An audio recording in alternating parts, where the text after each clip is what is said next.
कि इदारे बांदी बन के मुजरमों के सामने, माफिया के सामने हाथ जोड़ के खड़े हुए हैं। ये काबिल अफसोस बात है। जब आप इन्वेस्टिगेटिंग अथॉरिटीज़ को मैनेज कर लेंगे, जब आप प्रोसिक्यूटर मैनेज कर लेंगे, जब आप तफ्तीशी मैनेज कर लेंगे, तो फिर आपने देखा माजी में भी जिस तरह शहबाज शरीफ और जिस अंदाज से हमजा शहबाज की ज़मानतें हुई या जिस अंदाज से उनको बरी किया गया, वो सारा सिलसिला उसी अंदाज से अभी जारी और सारी है। मुझे बताएं कि जिस जज साहब ने हमजा शहबाज को बरी किया, उसको 1 महीने के बाद एक कमिश्नर इंफॉर्मेशन जज बना दी, या इंफॉर्मेशन का एडमिनिस्ट्रेटिव अथॉरिटी का एक उनको ओहदा दे दिया गया। तो ये क्या है? ये कानून का, निज़ाम इंसाफ का एक लिहाज से तमस्खर उड़ाने के मुतरादिफ है, और जिससे क्या होता है? बददिली फैलती है, नाउमीदी और मायूसी फैलती है। उसका अंजाम यह है कि आज 16 महीने में 12 लाख से ज़ायद हाईली प्रोफेशनल्स आपके मुल्क छोड़ के चले गए हैं। आपका कैपिटल, आपका पैसा यहाँ से लेके लोग बाहर जा रहे हैं। यही वजह है कि आज दुबई में इन 16 महीनों में जितनी इन्वेस्टमेंट हुई है, इन 16 महीनों में पाकिस्तान की तारीख में, दुबई की तारीख में इतनी पाकिस्तानियों की इन्वेस्टमेंट नहीं हुई। वो क्या वजह है? वो ये वजह है कि पाकिस्तानी इस सिस्टम से मायूस हो चुके हैं, इस इदारों से मायूस हो चुके हैं, और इस वक्त जो निज़ाम इंसाफ और कानून और लॉ इन्फोर्समेंट एजेंसीज़ हैं, वो सारी की सारी बांदी बन के वो एक माफिया को बचाने के लिए खड़ी हुई हैं। जिसकी मिसाल आपने देखी, हाई कमिश्नर लंदन में बैठ के न सिर्फ उसको एक मुजरिम को प्रोटोकॉल दे रहा है, रियासत का एक मुलाजिम एक रियासत के मुजरिम को न सिर्फ प्रोटोकॉल दे रहा है, बल्कि उसको बयानिया याद करा रहा है। इससे 2 बातें वाजी होती हैं। तो या तो मौजूदा जो केयर टेकर सेटअप है उनकी ख्वाहिशात पे, या इसका मतलब है वो हिदायत रावलपिंडी से आई है, ताकतवर हलकों और तबकों से उन तक पहुंची है, जिसकी वजह से वो ये हरकत कर रहा है।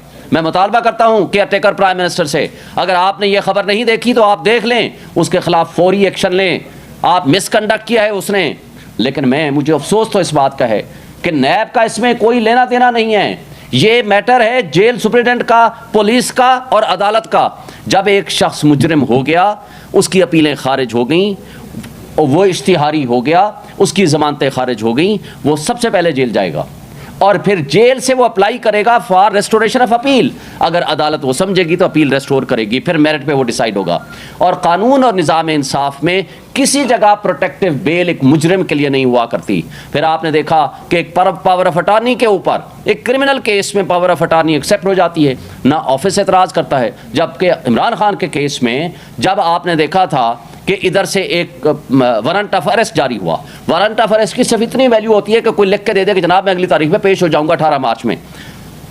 वहाँ 26 घंटे के लिए जमान पार्क के ऊपर रेंजर्स ने अटैक किया और उनके ऊपर हमले किए, लोगों को तशद्दुद का निशाना बनाया, और उनके साथ जो सलूक किया सिर्फ एक वारंट ऑफ अरेस्ट की हाजिरी पूरी करने के लिए। दूसरी तरफ एक मुतासिब जज हुमायूं दिलावर ने फैसला दिया, अभी साइन नहीं किए, फैसला वर्बल सुनाया, अभी वारंट ऑफ अरेस्ट साइन नहीं किए, ना वो जारी हुए हैं। लाहौर की पुलिस जमान पार्क पहुंच के दरवाजे तोड़ के, बेडरूम के दरवाजे तोड़ के उनको गिरफ्तार कर लेती है। ये है आपका कानून और इंसाफ का दोहरा मेयार। क्या लोग इस तरह, इस अंदाज से, इस निज़ाम इंसाफ से या कानून से कोई तवक्को रखेंगे? क्या कोई सरमायाकारी आपके मुल्क में इन हालात में आ सकती है? क्या फ्री एंड फेयर इलेक्शन का माहौल आज आप दे रहे हैं? क्या एक माफिया को इस एक लंदन प्लान के तहत, आपका लंदन प्लान ये था कि आपने इमरान खान को जेलों में बंद करना है, आपने कानून और आइन का तमाशा बनाना है, पीटीआई को क्रश करना है और उस भगोड़े मुजरिम को वापस लाना है। ये है लंदन प्लान। और उस लंदन प्लान की एग्जीक्यूशन में सारे इदारे उसमें इन्वॉल्व हैं। लेकिन अफसोस से कहना पड़ता है कि हमारी वाहिद उम्मीद अदलिया है, और अदलिया में भी आप देखेंगे क्या कमाल की हरकत की है। हमारे दोनों केस, तोशाखाना और अलकादर ट्रस्ट में आज जमानतें फिक्स थी, नोटिस जारी हो चुके थे, लेकिन उसको रात 8:30 बजे मैसेज आता है कि वो कैंसिल हो गए, एक भगोड़े का केस लगा दिया। जब आपने 7 मिनट में उसको रिलीफ देना था, तो भाई हमारे केस तो आपको 2-2 महीने समझ नहीं आती। बड़े अफसोस से कहना पड़ता है कि हमारा हर केस जाता है और chief justice Islamabad high court, जिसके ऊपर बारहा हम अदम एतमाद कर चुके हैं, वो सारे केसेस अपने पास रखते हैं। हमने कहा है बाकी तमाम जज साहबान मौजूद हैं, कोई एक जज के पास भेज दें, वो नहीं भेजते। हमारा केस आपको समझने के लिए कई महीने लगते हैं। आपने टेरियान वाला केस देखा, उसको 8 महीने हो गए हैं। 2 जज साहबान ने लिख के वेबसाइट पे डाल दिया, उन्होंने कहा कि ये हमारा फैसला है, लेकिन चीफ जस्टिस साहब आज भी उसको रख के बैठे हैं। ये जुडिशल मिसकंडक्ट है और मुझे अफसोस से कहना पड़ता है कि अगर अदलिया से एतमाद उठ गया फिर अफरा तफरी होगी, वो इंतशार होगा और उसका नुकसान हमारे मुल्क को होगा, हमारे इदारों को होगा। आज आपका मुल्क बेआइन हो चुका है। 2 सूबों में गैर आइनी हुकूमतें 10 महीने से काम कर रही हैं। आज लोगों को अगवा किया जा रहा है, अगवा बराए बयान किया जा रहा है। आपके सामने उस्मान डार को जिस तरह उठाया गया, वहाँ के होम मिनिस्टर कहते हैं कि जनाब वारंट ऑफ अरेस्ट हमने एग्जीक्यूट कराना था। भाई आप 24 घंटे के अंदर, आर्टिकल 10 कहता है उसको अदालत में पेश करो, लेकिन उसको एक मीडिया हाउस पहुँचा दिया गया। दूसरे केस में सदाकत अब्बासी वाला तो अजीब किस्म का तमाशा लगाया। एक दिन मीडिया हाउस ले आते हैं, वो कहता है मैं अपनी फैमिली के साथ गिलगित बल्तिस्तान या पता नहीं उधर गया हुआ था, नार्दर्न एरियाज। 2 दिन बाद जब उनको लेके जाया जाता है अपने घर में, तो रोना धोना इस तरह होता है कि जनाब किसी जंग से आया हो। तो कमाल की बात यह है कि जब आप जुर्म करते हैं तो जुर्म की कोई कड़ियाँ तो मिला लिया करें, और ये सब कुछ हमारी आंखों के सामने हो रहा है। और जो उसके बाद फरूख हबीब के साथ जो कि किया गया, तो ये सारा तमाशा पब्लिक कौम लोग देख रहे हैं। अब ख़वातीन जो हमारी 6 महीने से जेलों में बंद हैं, 6 महीने से, और वो काबिल ज़मानत है केस उनका, यानी ख़वातीन को एक स्पेशल लॉ है जो ये कहता है कि इनको ज़मानतें मिलनी चाहिए, और एक केस में ज़मानत होती है, दूसरी केस में उठा लेते हैं। और यही जज साहब, मुझे अफसोस आज जस्टिस मियां गुल हसन औरंगज़ेब साहब का है, जब उन्होंने ऑब्जर्वेशन दी कि ये पटिशनें मेंटेनेबल नहीं है तो वो डिसमिस होनी चाहिए। अदालत की अपने भी तकाजे हैं, अदालत की अपनी भी एक ड्यूटी है। और यही जज साहब थे जिन्होंने कहा था कि हम तो 5-5 दफ़ा 10-10 दफ़ा ज़मानतें दे देंगे, लेकिन आप रिलीज़ तब होंगे जब आप प्रेस कॉन्फ्रेंस करेंगे। क्या हम एक खुदा की कुर्सी है मुनसिफ की, क्या ये अल्लाह ताला के सामने जवाबदेह नहीं है कि आपने इस सारे सिस्टम को अल्लाह के सामने जवाबदेही करने के लिए आप मुनसिफ की जब कुर्सी पे बैठे हो, इस सिस्टम में आपको नज़र नहीं आ रहा कि एक पार्टी को क्रश करने के लिए सारे इदारे लगे हुए हैं, और उसके बावजूद आज पूरी पब्लिक, ये जो कल परसों आया है एक नया सर्वे जिसमें कहा गया 62% पॉपुलैरिटी जो है वो इमरान खान और पीटीआई के, सिर्फ एक लाहौर का सर्वे किया, और मियाँ बिरादर सबको मिला के उनको कहा गया जी ये 21% है।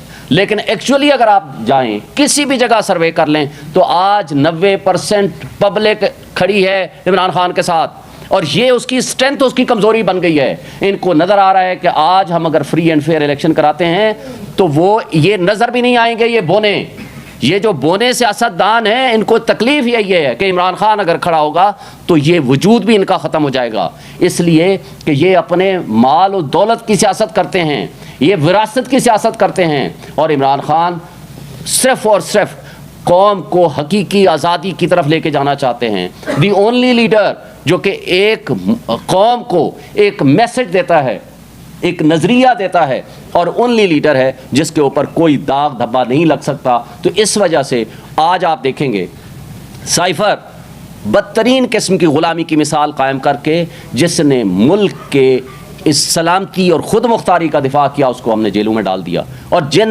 लोगों ने ग़ुलामी का तौक़ कबूल किया उनको इक़्तिदार दे के उनको मुद्दाई बना दिया गया। तो ये सारा तुरफा तमाशा एक तरफ से जो नज़र आ रहा है, ये सारी चीज़ें पब्लिक देख रही है।